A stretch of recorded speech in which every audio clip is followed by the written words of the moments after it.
ಎಲ್ಲ ಓಟಿಗಾಗಿ ವಿಶೇಷ ಕಾರ್ಯಕ್ರಮಕ್ಕೆ ತಮಗೆಲ್ಲ ಆಧಾರದ ಸ್ವಾಗತ. ನಾನು ರಂಗನಾಥ್ ಭಾರದ್ವಾಜ್. ಒಮ್ಮೊಮ್ಮೆ ಸರ್ಕಾರಗಳು ಯಾವ್ಯಾವ ರೀತಿಯ ಕಾನೂನು ತರ್ತೇವೆ ಅದು ಹೇಳಲಿಕ್ಕೆ ಅಸಾಧ್ಯವಾಗಿರುವಂಥದ್ದು. ಈಗ ಏನು ಬರ್ತಾ ಇದೆ ಅದು ಕೋಮು ಸೌಹಾರ್ದ ಕಾನೂನು ತರಬೇಕು ಅಂತ ಏನು ಈಗಾಗಲೇ ಯೋಜನೆಗಳನ್ನು ರೂಪಿಸ್ತಾ ಇದೆ ಕೇಂದ್ರ ಸರ್ಕಾರ. ಇದಕ್ಕೆ ಭಾರಿ ವಿರೋಧ ವ್ಯಕ್ತವಾಗಿರುವಂಥದ್ದು. ಬೇರೆ ಬೇರೆ ಪಕ್ಷದ ವಿರೋಧ ಮಾಡಿದ್ರು ಅಂತಲ್ಲ, ಸ್ವತಃ ಕಾಂಗ್ರೆಸ್ ಪಕ್ಷದ ನಾಯಕರೇ ಇದಕ್ಕೆ ವಿರೋಧ ಮಾಡಿರುವಂಥದ್ದು. ಹಾಗಾದರೆ ನಿಜಕ್ಕೂ ಈ ಕೋಮು ಸೌಹಾರ್ದ ಕಾನೂನಲ್ಲಿ ಏನೇನಿದೆ ಇದಕ್ಕೆ ಸಂಬಂಧಪಟ್ಟ ಮಾತಾಡಲಿಕ್ಕೆ ವಿಕ್ರಮ್ ಫಡ್ಕೆ ನಮ್ಮ ಜೊತೆಗಿದ್ದಾರೆ, ವಕೀಲರು, ಯುವ ವಕೀಲರು. ಮತ್ತೊಬ್ಬರು ನಮ್ಮ ಜೊತೆಗಿದ್ದಾರೆ ಹಸನಬ್ಬ ಅವರು. ಹಸನಬ್ಬ ವಿಧಾನ ಪರಿಷತ್ನ ಮಾಜಿ ಸದಸ್ಯ, ಕಾಂಗ್ರೆಸ್ ಮುಖಂಡ. ಇವರಿಬ್ಬರ ಜೊತೆಗೆ ಸಾಕಷ್ಟು ಮಾತಾಡೋಣ. ನನ್ನ ಮೊದಲನೇ ಪ್ರಶ್ನೆ ವಿಕ್ರಮ್ ಫಡ್ಕೆ ಅವರಿಗೆ, ನಿಜಕ್ಕೂ ಈ ಕಾನೂನು ಅನ್ನುವಂಥದ್ದು ಏನು? ಇದು ಜನಸಾಮಾನ್ಯರಿಗೆ ಅರ್ಥವಾಗುವಂಥ ಕಾನೂನಲ್ಲ, ಅದು ಗೊತ್ತಿರುವಂಥ ವಿಚಾರ ಒಂದು. ಜೊತೆಗೇನು ಅಂದರೆ ಈ ಕಾನೂನು ಏನು ತರಲಿಕ್ಕೆ ಹೊರಟಿದೆ, ಈ ಮಸೂದೆಯನ್ನು ತರಲಿಕ್ಕೆ ಹೊರಟಿದೆ ಕೇಂದ್ರ ಸರ್ಕಾರ, ಅದಕ್ಕೆ UPA ಅಂಗಪಕ್ಷದವರೇ ಕೆಲವರು ವಿರೋಧವನ್ನು ವ್ಯಕ್ತಪಡಿಸಿರುವಂಥದ್ದು ಒಂದು ಕಡೆಗೆ, ಇನ್ನು BJP ಪ್ರಬಲ ವಿರೋಧವನ್ನು ವ್ಯಕ್ತಪಡಿಸಿದೆ. ಮತ್ತೊಂದು ಕಡೆಗೆ ಏನಂದರೆ ಎಡಪಕ್ಷಗಳು ಕೂಡ ಈ ವಿಚಾರವಾಗಿ ಧ್ವನಿಗೂಡಿಸಿವೆ, ನೀವು ಮಾಡ್ತಿರುವಂಥ ತಪ್ಪು ಅಂತ. ಅಂದರೆ ನಿಜಕ್ಕೂ ಇದರಲ್ಲಿ ಬಾಧಿತವಾಗುವಂಥ ಅಂಶಗಳು ಯಾವ್ಯಾವಿದೆ ಅನ್ನುವಂಥದ್ದು. ಒಂದು ಕಾನೂನು ಅಂದ್ರೇ ಸಾಮಾನ್ಯ ಜನರಿಗೆ ಅರ್ಥ ಆಗೋದು ಸ್ವಲ್ಪ ಕಷ್ಟ, ಇನ್ನು ಸ್ವಲ್ಪ ಕಾಂಪ್ಲಿಕೇಟೆಡ್ ಅಥವಾ ಇನ್ನು ಸ್ಟ್ರಿಂಜೆಂಟ್ ಕಾನೂನುಗಳ ಅರ್ಥ ಆಗೋದು ಇನ್ನೂ ಕಷ್ಟ. ಏನಂದರೆ ಈ ಕಾನೂನಲ್ಲಿ ಒಂದಿಷ್ಟು ಪ್ರಾವಿಷನ್ಸ್ ಇದೆ, ಅದು ಅನ್ಕಾನ್ಸ್ಟಿಟ್ಯೂಷನಲ್ ಇದೆ ಅಂಥೇಳಿ ಮೇಲ್ನೋಟಕ್ಕೆ ಕಾಣ್ಬರುತ್ತೆ. ಅನ್ಕಾನ್ಸ್ಟಿಟ್ಯೂಷನಲ್ ಅಂದರೆ ಯಾವುದೇ ಕಾನೂನಾದರೂ ಕಾನ್ಸ್ಟಿಟ್ಯೂಷನ್ನಿಗೆ ತಕ್ಕನಾಗಿರಬೇಕು ಅನ್ನೋದು ಸಂವಿಧಾನದಲ್ಲಿ ಬರೆದಿರೋವಂಥದ್ದು. ಇದರೊಳಗಿರೋಂಥ ಏನು ಅಂಶಗಳಿದಾವಲ್ಲ ಅವು ಸಂವಿಧಾನಕ್ಕೆ ವಿರೋಧವಾದಂಥ ಅಂಶಗಳನ್ನು ಒಳಗೊಂಡಿದೆ. ಅದಕ್ಕಿಷ್ಟು ವಿರೋಧ ಕಾಣಿಸ್ತಾ ಇದೆ. ಮೊದಲನೇದು ಅಂದರೆ ಈ ಕಾನೂನಿನಲ್ಲಿ ಇಡೀ ದೇಶನ ಎರಡು ಗುಂಪಾಗಿ ಒಡೆಯುವಂಥ ಒಂದು ಅಂಶ ಇದೆ. ಅದೇನು ಅಂದರೆ ಮೈನಾರಿಟಿ ಆ್ಯಂಡ್ ಮೆಜಾರಿಟಿ. ಸಂವಿಧಾನದಲ್ಲಿ ಆರ್ಟಿಕಲ್ 14, 16 ಈ ಎಲ್ಲ ಆರ್ಟಿಕಲ್ಸ್ನಲ್ಲಿ ಯಾರಿಗೂ ತಾರತಮ್ಯ ಇರಬಾರದು, ಎಲ್ಲ ಪ್ರಜೆಗಳು ಎಲ್ಲರೂ ನಾಗರಿಕರು ಸಮಾನ ಹಕ್ಕು ಬಾಧ್ಯತೆ ಉಳ್ಳವರಾಗಿರ್ತಾರೆ ಅನ್ನೋದು, ಮತ್ತು ಎಲ್ಲ ಕಾನೂನುಗಳು ಎಲ್ಲರಿಗೂ ಸಮಾನವಾಗಿ ಅಪ್ಲೈ ಆಗಬೇಕು ಅನ್ನೋದು ಸಂವಿಧಾನದ ಒಂದು ಪ್ರಾವಿಷನ್. ಉದ್ದೇಶ ಅಷ್ಟೇ ಅಲ್ಲ, ಆಬ್ಜೆಕ್ಟಿವ್ ಅಲ್ಲ, ಅದು ಸಂವಿಧಾನದ ಒಂದು ಪ್ರಾವಿಷನ್. ಈ ಕಾನೂನು ಮಸೂದೆ ಏನು ತರ್ತಾ ಇದ್ದಾರೆ, ಇದರೊಳಗೆ ಅವ್ರೇನಂತ ಇದ್ದಾರೆ ಅಂದರೆ ಯಾವುದೇ ಒಂದು ಗುಂಪು ಮೆಜಾರಿಟಿ ಅಂತ ಯಾವ್ದು ಅನ್ನಿಸ್ಕೊಂಡಿದೆ ಅದು ಮೈನಾರಿಟಿ ಮೇಲೆ ಏನಾದರೂ ಮಾಡಿದರೆ ಮೆಜಾರಿಟಿ ಗುಂಪಿಗೆ ಏನೂ ಹಕ್ಕಿಲ್ಲ. ಮೈನಾರಿಟಿ ಗುಂಪಿನವ್ರು ಯಾರಾದರೂ ಕಂಪ್ಲೇಂಟ್ ಕೊಟ್ಟರೆ ಮೆಜಾರಿಟಿ ಗುಂಪಿನವ್ರ ಮೇಲೆ ಡ್ರೆಕೋನಿಯನ್ ಕಾಯ್ದೆ ಅಂತೇನಂತಾರೆ. ಅಂದರೆ ಇದು ನಾನ್ ಬೇಲೆಬಲ್, ಕಾಗ್ನಿಸೆಬಲ್. ಆಮೇಲೆ ಇದ್ರೊಳಗೆ ಏನಿದೆ ಅಂದರೆ ಯಾರ ಮೇಲಾದರೂ ಆರೋಪ, ನಾವು ಸಾಮಾನ್ಯವಾಗಿ ಕ್ರಿಮಿನಲ್ ಪ್ರೊಸೀಜರ್ IPC ಇದರೊಳಗೆಲ್ಲ ಹಾಕಿದರೆ ಯಾರು ತಪ್ಪಿತಸ್ಥ ಇರ್ತಾನಲ್ಲ ಅವ್ನು ಪ್ರೂವ್ ಮಾಡ್ಕೋಬೇಕಾಗಿಲ್ಲ ನಾನು ತಪ್ಪು ಮಾಡಿಲ್ಲ ಅಂತ. ಪೊಲೀಸರು ಅಥವಾ ಯಾರು ಕೇಸ್ ಹಾಕಿರ್ತಾರೆ ಅವ್ರು ಪ್ರೂವ್ ಮಾಡ್ಬೇಕು ನೀನು ತಪ್ಪು ಮಾಡಿದ್ಯಾ ಅಂತ. ಇದು ಇಡೀ ಪ್ರಪಂಚದಾದ್ಯಂತ ಇರುವಂಥ ಒಂದು ಒಳ್ಳೆಯ ಪ್ರಾವಿಷನ್ ಕ್ರಿಮಿನಲ್ ಲಾನಲ್ಲಿ. ಇದು ಈ ಕಾನೂನಲ್ಲಿ ವ್ಯತಿರಿಕ್ತವಾಗಿದೆ. ನಿಮ್ಮ ಮೇಲೆ ನೀವು ತಪ್ಪು ಮಾಡಿದ್ಯಾ ಅಂತ ನಾನು ಆರೋಪ ಮಾಡಿದರೆ ಸಾಕು, ನಾ ಮಾಡಿಲ್ಲ ಅಂತ ನನ್ನನ್ನು ಬಚಾವ್ ಮಾಡ್ಕೊಳ್ಬೇಕು. ಈ ಥರದ ಪ್ರಾವಿಷನ್ಸ್ ಇದೆ. ಮುಖ್ಯವಾಗಿ ಏನು ಅಂದರೆ ಒಂದು ಮೆಜಾರಿಟಿ ಗುಂಪು ಒಂದು ಮೈನಾರಿಟಿ ಗುಂಪು ಅಂತ ಹೊಡಿತಾ ಇದೆಯಲ್ಲ ಈ ದೇಶದಲ್ಲಿ, ಯಾರೇ ತಪ್ಪು ಮಾಡಿದರೂ ಈ ಕಾನೂನು ಲಾಗೂ ಆಗುತ್ತೆ ಅನ್ನೋದಾದರೆ ವಿರೋಧ ಇರಬಾರ್ದು. ಬೇರೆ ಅಂಶಗಳು ಇದ್ದಾವೆ ಫೆಡರಲ್ ಸ್ಟ್ರಕ್ಚರ್ಗೆ ಎಫೆಕ್ಟ್ ಆಗುವಂಥದ್ದು, ಅದು ಆಮೇಲೆ ನೋಡೋಣ. ಮುಖ್ಯವಾಗಿ ಇಲ್ಲಿ ಮೈನಾರಿಟಿಗೆ ಏನಾದ್ರು ತೊಂದರೆ ಆದರೆ ಮೆಜಾರಿಟಿಗೆ ಶಿಕ್ಷೆ ಆಗಬೇಕು. ಆದರೆ ಮೆಜಾರಿಟಿ ಗುಂಪಿನಲ್ಲಿ ಯಾರಿಗಾರು ಆದರೆ ಅವ್ರು ಕಂಪ್ಲೇಂಟ್ ಕೊಡ್ಲಿಕ್ಕೆ ಎಲ್ಲೂ ಇಲ್ಲ ಈ ಕಾನೂನಲ್ಲಿ, ಅವ್ರಿಗೇನು ಇಲ್ಲವೇ ಇಲ್ಲ. ಈಗ ನಾವೊಂದು ಉದಾಹರಣೆ ಅಂದ್ರೆ ಹಾಗಾದ್ರೆ ಇವ್ರ ಪ್ರಕಾರ ಹಾಗಾದ್ರೆ ಅಲ್ಪಸಂಖ್ಯಾತರು ಅನ್ನುವಂಥವ್ರು ಯಾರು, ಹಾಗಾದ್ರೆ ಯಾವ ಆಧಾರದ ಮೇಲೆ ಅವ್ರನ್ನ ಪರಿಗಣಿಸ್ತಾರೆ ಅಂತ? ಯಾಕಂದ್ರೆ ಈಗ ಬೇರೆ ಬೇರೆ ಭಾಗಗಳಲ್ಲಿ ಕಾಶ್ಮೀರದಲ್ಲಿ ಅಲ್ಪಸಂಖ್ಯಾತನ ಹೆಂಗೆ ಪರಿಗಣಿಸ್ತೀರಿ ನೀವು? ಹಾಗಾದ್ರೆ ನಾರ್ತ್ ಈಸ್ಟಲ್ಲಿ ಹೆಂಗೆ ಪರಿಗಣಿಸ್ತೀರಿ ಹಾಗಾದ್ರೆ ಈಶಾನ್ಯ ರಾಜ್ಯಗಳಲ್ಲಿ? ಅಂದ್ರೆ ಈ ಮಾಡಿರುವಂಥ ಉದ್ದೇಶ ಏನು?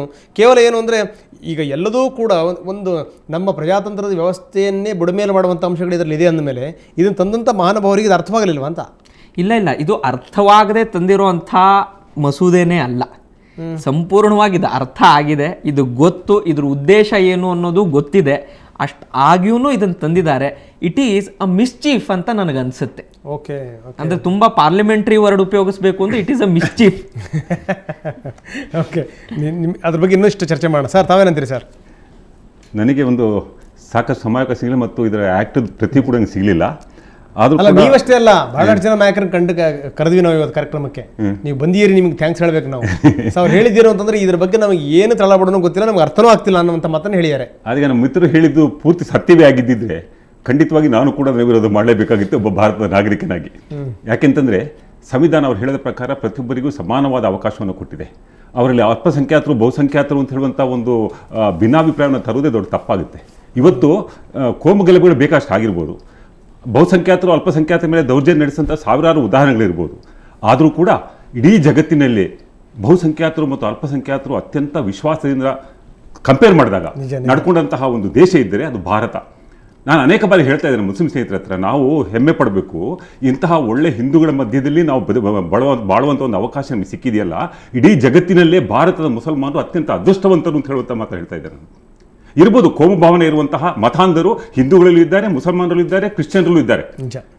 ಆದರೆ ಸಮಾಜದಲ್ಲಿ ಒಂದು ಐಕ್ಯತೆ, ಒಗ್ಗಟ್ಟು, ಆಮೇಲೆ ಪರಸ್ಪರ ಪ್ರೀತಿ, ಮಾನವೀಯತೆ ಇರುವಂತಹ ಒಂದು ಸಮಾಜ ಇದ್ದರೆ ಅದು ಭಾರತದಲ್ಲಿ ಮಾತ್ರ.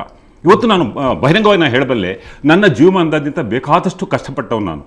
95% ಮಟ್ಟಿಗೆ ನನಗೆ ನೆರವು ನೀಡಿದಂಥವರು ಹಿಂದೂಗಳು, ನಮ್ಮ ಜಾತಿಯವರಲ್ಲ, ಮುಸಲ್ಮಾನರಲ್ಲ. ಪ್ರಾಮಾಣಿಕವಾಗಿ ಹೇಳ ಬಯಸ್ತೇನೆ ಇದನ್ನು. ಅವ್ರು ಯಾವತ್ತೂ ಜಾತಿ ನೋಡಲಿಲ್ಲ, ನಾವು ಕೂಡ ನೋಡಲಿಲ್ಲ. ಎಲ್ಲ ಒಂದು ಅಪಘಾತ ಆಗ್ತದಪ್ಪ, ಬೇಕಾದಷ್ಟು ಉದಾಹರಣೆ ಇದೆ. ನಮ್ಮ ಮಂಗಳೂರಿನಲ್ಲಿ ಒಂದು ಸ್ಕೂಲ್ ಬಸ್ ನೀರಿಗೆ ಬಿದ್ದಾಗ RSSನ ಕಾರ್ಯಕರ್ತರು ಓಡಿ ಹೋಗಿ ಆ ಮಕ್ಕಳನ್ನ ರಕ್ಷಿಸಿದ್ರು, ಮುಸಲ್ಮಾನ ಮಕ್ಕಳಿಗೆ ಬಿದ್ದಿದ್ದಲ್ಲಿ. ಅದೇ ಥರ ಚಿತ್ರದಲ್ಲಿ ಒಂದು ಬಸ್ ಬಿದ್ದಾಗ ಅಲ್ಲಿ ಮುಸಲ್ಮಾನ ಹೋಗಿ ಅವನ್ನೆಲ್ಲ ಎತ್ಕೊಂಡು ಬಂದು ಸುಮಾರು ಜನ ಪ್ರಾಣ ರಕ್ಷಿಸ್ತಾ. ಇಲ್ಲಿದೆ ಜಾತಿ. ಮಾನವೀಯತೆಯನ್ನು ಮೊದಲು ಕಲಿಸಿ. ಮೊದಲು ರಾಷ್ಟ್ರಾಭಿಮಾನ, ಸಮಾಜದ ಬಗ್ಗೆ ಅಭಿಮಾನ ಇದು ಬರಬೇಕು. ಈ ಒಳ್ಳೆಯವರು ಕೆಟ್ಟವರು ಎಲ್ಲ ಜಾತಿಗಳಲ್ಲಿದ್ದಾರೆ, ಎಲ್ಲ ಜನಾಂಗದಲ್ಲೂ ಇದ್ದಾರೆ. ಅಂಥವನ್ನ ಸಮಾಜ ದೂರ ಇಡಬೇಕು. ಈಗ ಅವರು ನಮ್ಮ ಮಿತ್ರ ಹೇಳಿದ್ರು, ನಾನು ಬೇಕಾದಷ್ಟು ಜನ ನನ್ನ ಸ್ನೇಹಿತರು ಇದ್ದಾರೆ, BJPಲಿದ್ದಾರೆ, RSSಲ್ಲೂ ಇದ್ದಾರೆ. ನಾನು ಅನೇಕ ಹತ್ರ ಮಾತಾಡಿದ್ದೀನಿ. ಕೆಲವರು ಬಹಳ ಫಂಡಮೆಂಟಲಿಸ್ಟು, ಬಹಳ ಉಗ್ರ ಮನೋಭಾವದವರು ಇದ್ದಾರೆ. ಶಾಸಕರು ಅನೇಕರ ಜೊತೆ ಮಾತಾಡಿದಾಗ ನನಗೆ ಒಬ್ಬ ಮುಸಲ್ಮಾನನು ಖಂಡ್ರೆ ಆಗೋದಿಲ್ಲ ಅಂತ ಹೇಳುವಂಥ ಮಾತನ್ನು ಕೂಡ ಒಬ್ಬ BJP ನಾಯಕರೇ ಹೇಳಿದ್ರು ನನ್ನ ಹತ್ರ ಬಾಯ್ಬಿಟ್ಟು, ನನ್ನೆದುರಿಗೆ. ಯಾಕೆ ಅಂತ ಕೇಳಿದಾಗಿಲ್ಲ, ನಾನು ಯಾರೂ ನಂಬೋದಿಲ್ಲ, ಅವರೆಲ್ಲ ಉಗ್ರವಾದಿಗಳೇ ಅಂತ ಹೇಳುವಂಥ ಮಾತು ಹೇಳಿದ್ರು ಬಹಿರಂಗವಾಗಿ. ಅಂಥವರು ಇದ್ದಾರೆ.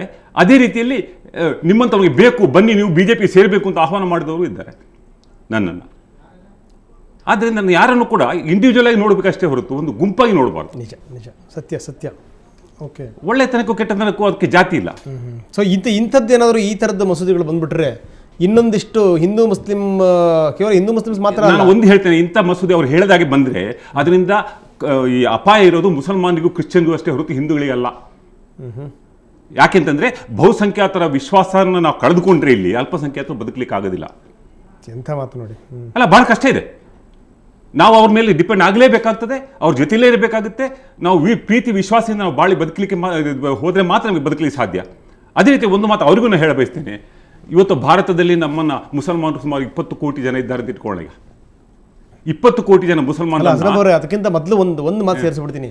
ಬಹುಶಃ ಏನು ಅಂದರೆ, ಈ ಬಹಳಷ್ಟು ಸಂದರ್ಭಗಳಲ್ಲಿ ಎಲ್ಲೋ ಒಂದು ಕಡೆಗೆ ಈ ರಾಜಕೀಯ ಪಕ್ಷದ ನಾಯಕರುಗಳಲ್ಲಿ, ಅದು ತಮ್ಮ ಪಕ್ಷದವ್ರನ್ನೂ ಸೇರಿಸ್ಕೊಂಡು ಬೇರೆ ಪಕ್ಷದ ನಾಯಕರಲ್ಲೂ ಇರುವಂಥ ಒಂದು ಆರೋಪ ಏನು ಅಂದರೆ, ಅವರು ಕೇವಲ ಒಂದು ಕೋಮಿನ ಪರವಾಗಿ ನಿಲ್ತಾರೆ ಅನ್ನುವಂಥದ್ದು ಒಂದು ಆರೋಪ.